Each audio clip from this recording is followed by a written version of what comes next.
Hey everybody, this is Adam here with Twin Pine Ford. Today I'm just going to show you guys how you can adjust your exhaust sound on a 2023 Mach 1. So first thing you're going to want to do is you're going to want to turn it on. Like that. Now what I'll do is I will come little Mustang button on the right hand side of the steering wheel.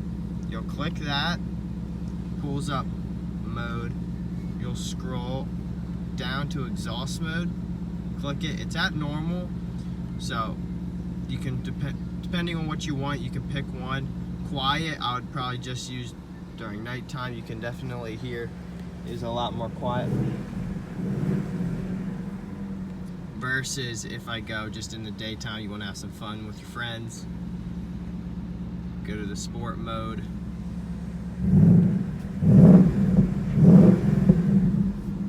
Big difference. I hope that could help you guys. This has been another Tech Tip Tuesday with Adam. Till next time. PA's #1 Ford store, Twin Pine Ford.